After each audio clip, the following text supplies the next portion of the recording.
Alright, so in my previous video, someone requested that I should explain social engineering very well in such a way they understand social engineering and phishing attack. Okay, so I want to start with social engineering. Alright, so first of all, what is social engineering? Social engineering is the use of psychological influence of people into performing actions or devolving confidential data. So now, this kind of attack has to do with an attacker using psychological influence to manipulate your brain. Hacker says our brain has a settings, okay? So they can reset the settings in your brain without you even knowing it.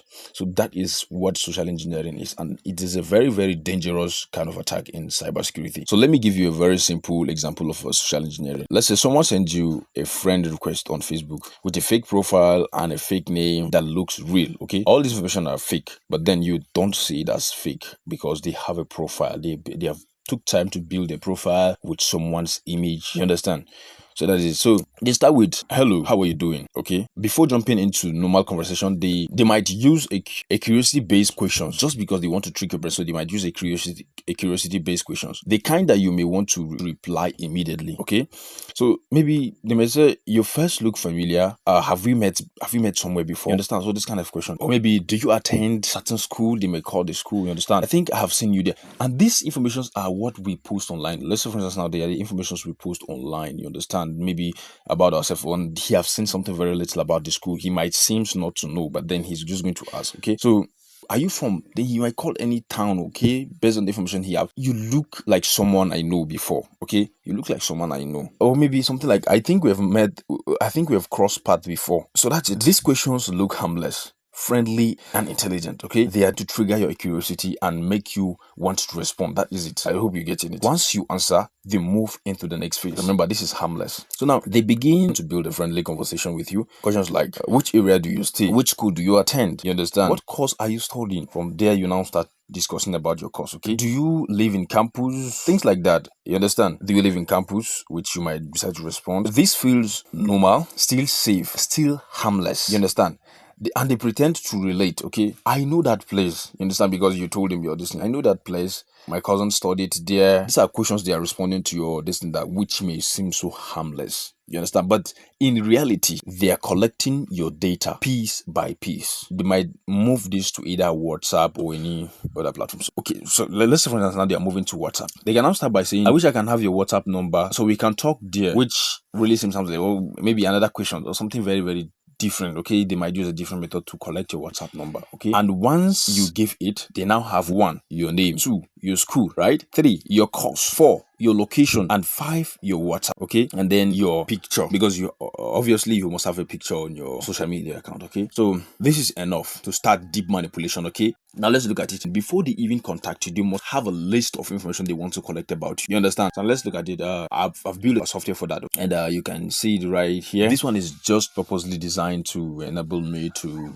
gather the information purposely for this video. Okay, so let's look at it real quick. You can create a new project here. You understand? Alright, so the project name can be the victim name. Okay, so you can type the victim name right here. And the purpose of the project could be maybe attack school portal. So I'll create the project. Okay, my project is created successfully, so I can now move to that thing. So now here, required information. What are the required information for me to what the victim's school portal? Okay, good. So what are the information? I want to collect the person's full name. I'll add the field, add it. Then I can add more fields. Okay, location, add it. Phone number, add it. Let's say email, add it. Jam number, added. Matric number, okay, added. Let me stop here. So but then the attacker can decide to give more, because I know the kind of attack I want to do. We'll now start the collection. So on the day of our chat, we need the person's full name, and then we click on this collect button to save it. Okay, so now as we continue, we keep on adding some things. Okay, let's say the location, where does he stay? Okay, we'll now specify the location, which is what we'll now collect this information too. Okay, then we have the phone number, which we need to enter here. As they're chatting with you, they're collecting and adding what all of these fields without you knowing. Okay, now I've collected the name, the this, so, and then the email, which obviously we'll collect the email later. Now we're done with this little information. So now, like I said, you don't see it coming. Okay, so let's have a few things again. Okay, they have their predefined. Like I said, just as I've defined this one, they will need to what? First of all, sit down and analyze and define what they want.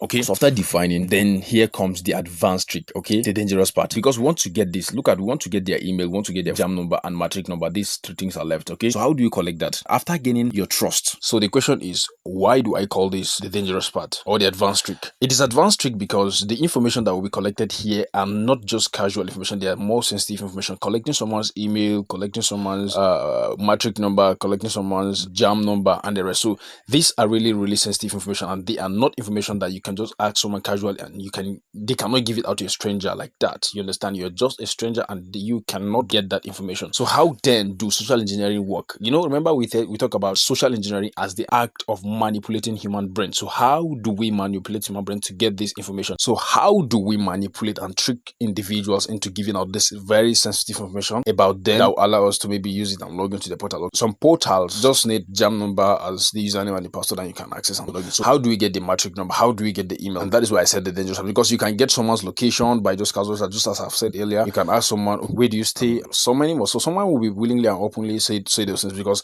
they're just casual information. So I will leave this right here and I will pause and I'll look at the hackers. Meanwhile, I will create even another video again to explain how this can be collected in a very simple and easy way. Okay. All right. So you can drop your dangerous trick, okay, to collect those information without the individual knowing that you're getting this information. Okay. And I'll be waiting for your intelligent comment on this video. Okay. I want to hear your dangerous trick. Okay. The dangerous trick you want to use you are going to apply to get this. So I want you to manipulate human brain by typing texts here that will trick someone into giving out those information. So this is why social engineering is so dangerous. It doesn't start with hacking your devices at all. The hacker doesn't hack your devices. It starts with hacking you as the human, hacking your brain, okay?